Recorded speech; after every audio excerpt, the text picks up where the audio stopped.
Hey guys, and welcome to Faewood. So this is the next installment of the necklace, the Skeksis necklace. You guys have seen me start and design and all of that.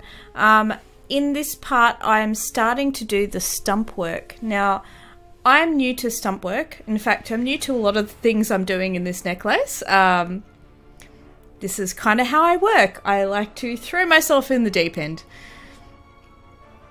So in this part here, I'm stitching some strategically placed stitches to try and pull that tail end into a bit of a point. So I'm trying to grab the outside of the point and just stitch it underneath itself to pull it in.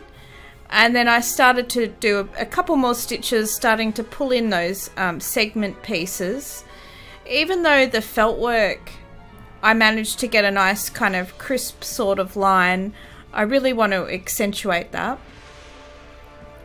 I did start to do a little bit of beadwork once I ran out of thread. Originally I thought I might want to put beadwork in each of the segment gaps, but after I held it there I felt like I didn't like the texture of it. I liked the smoothness of having thread, I guess, because it sort of added that nice three-dimensional quality, whereas the beads sat out from the wool a little bit too much. So I decided against that. I also was using a Kevlar thread for a lot of this. Now, reason for the Kevlar thread actually was strength. You don't need to necessarily use that, but I'd say when you're beading through the thicker parts of the wool and you're really wanting to pull that down, I'd use probably a nylon, a thick nylon, or the Kevlar is really good as well. Now I did do some beadwork around the edge of this piece, and I went with like a lustered, like a gold lustered green colour in a size 15. Now I went for size 15 because it's nice and small. It doesn't add too much chunk to like the detailed edges. So sometimes when you use a larger size bead, you lose a bit of the detail work on the edge of things. That's why if it's got a lot of shape like this does with the segments, I didn't want that size 11 beadwork to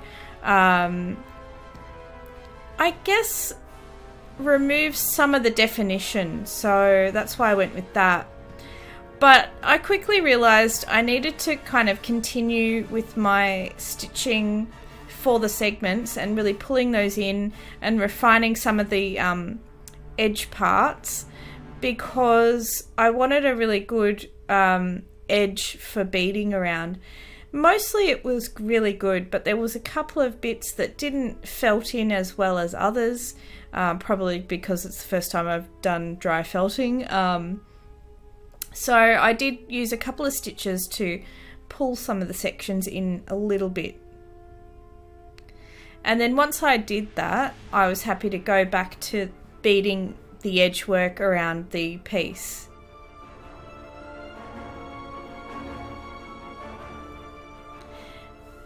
Now I'm just using a back stitch here. I have a tendency to go with 3 beads when I'm doing a detailed back stitch.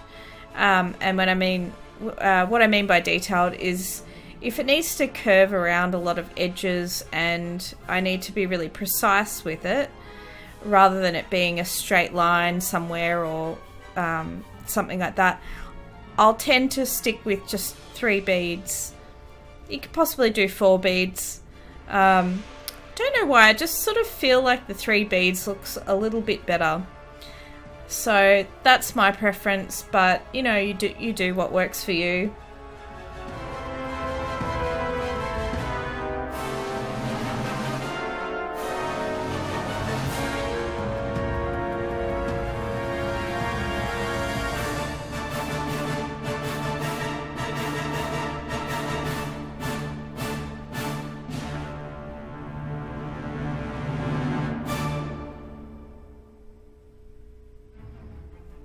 So I had a lot of trouble working out what beads to use for the red jewels on the scepter. I was trying so hard to find some dichroic red jewels for my last collection. Could not get my hands on any. Very kindly, Jan Carhill gave me a couple of red dichroic cabochons with an order I placed with her. That's through sort of a handmade bead buying group on Facebook, and she's a very talented bead maker. So I did have a couple of them. I would have loved to have had the right sizes and enough to do everything, including the eye. But as you can see, I am using a different bead for that, and it's a, I think it was a Czechoslovakian, a Czech, like bead, but like a cabochon bead, if that makes sense. Sort of like a sew-on half bead. And I got those from Over the Rainbow recently. First time I've used beads like this. They're really good. Again, I would have preferred something glass or dichroic just to have that depth and richness of red colour. But I just didn't have anything. I went through my entire stash looking for anything that could work better than this. And I didn't have it, so I just decided to forge ahead. Sometimes at this point I am a bit fussy and I'll stop and I'll buy what I want for it, but I didn't in this case. So now I'm moving on to some stump work. Now stump work is just a three-dimensional style of embroidery using different threads and different techniques. One of those being to use thicker threads underneath finer threads to get dimension. So I've got this tapestry wool that I got from Lincraft as a bit of a base.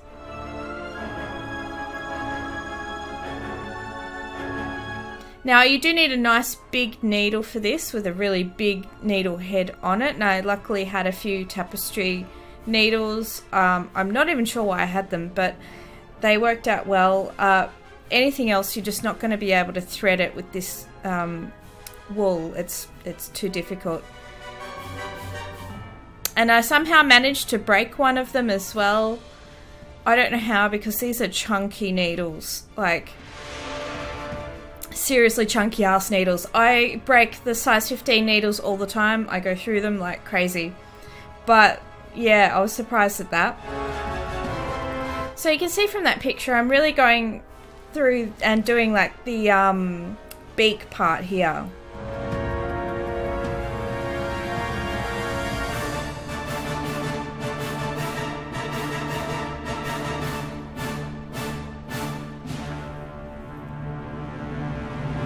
Now it is a bit difficult pulling the thread through, so you can see I'm using pliers a fair bit to pull it through, and that's just because of the well, combined the size of the needle head and then with it loaded up with that wool, and then I'm going through lacy stiff stuff, which is not it's not like a woven fabric or anything that allows a big needle to go through like when you're doing a tapestry.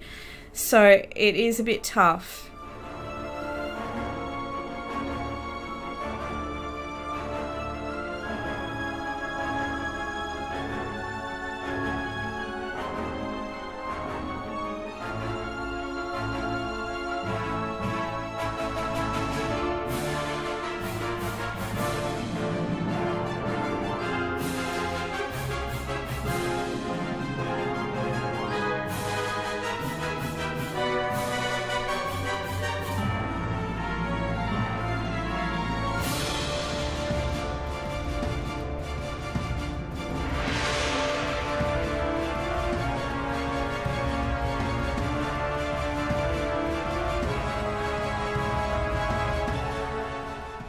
So I really just used my reference picture when I was putting the design together, you know, to make sure that I was getting the threads in the areas that I needed them, and just continued to build it up as much as I could.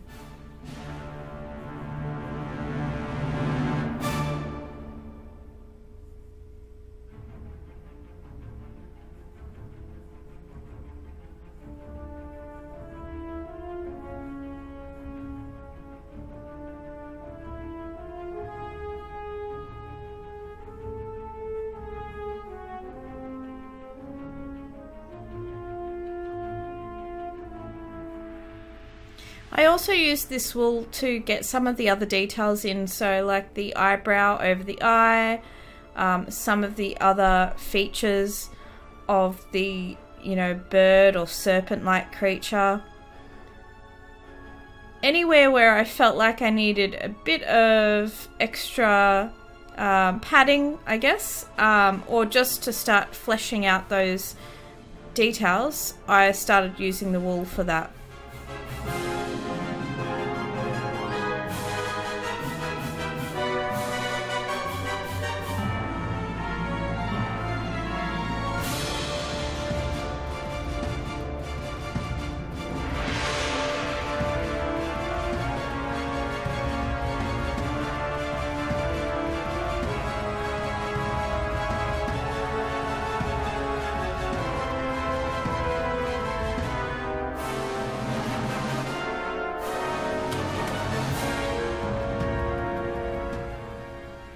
Now once you've stitched in one direction, you can then go over the stitch work in the opposite direction, creating like a crosshatch effect, which is what I'm doing here, just to add some additional padding. And then you can go over that again in the opposite direction again if you're needing some extra padding, which, you know, I probably could have, to be honest. I went over it a number of times and did build this up a fair bit, but the thing I was having trouble with is the fact that the world shape, if you remember, I know it sounds weird, but from the beak, it's swallowing the world. So that shape that I made out of wool, it's a bit too big in comparison to the beak itself. So I wish that was a bit shallower, or the beak was a little bit more raised.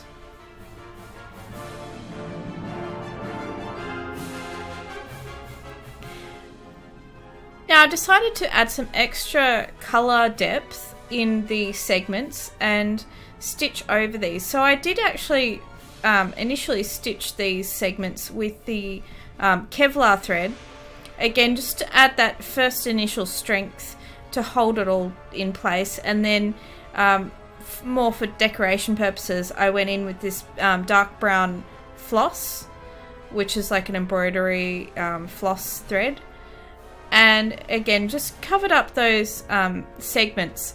Now I went for dark brown because in a lot of pictures, if you have a look at bronze or gold when it's antiqued, those edges look quite dark brown. So I felt like that was a really good colour to go for as a way to show a bit of depth in those segment shapes.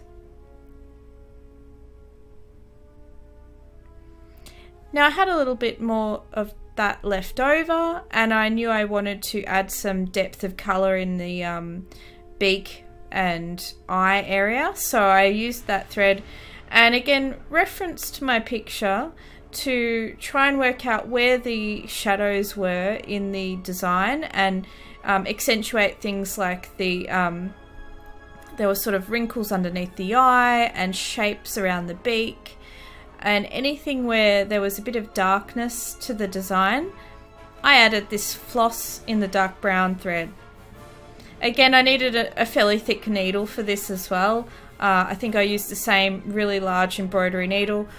I don't have the exact size of needle, I'm afraid, because I've had this needle forever, but I would probably just go with the largest needle you can, or test it out beforehand, because you do need to be able to thread the needle, and that was actually quite challenging because this thread is quite thick. So I did try a wide eye needle, and I just couldn't get that to pull through the lacy stiff stuff, so I don't recommend the wide eye. I think you do need an embroidery needle, a nice sturdy one.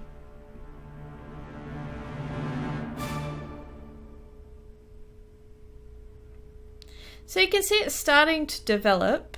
You're getting a start of a sense of a shape to the beak, and it's looking a little bit more like the scepter.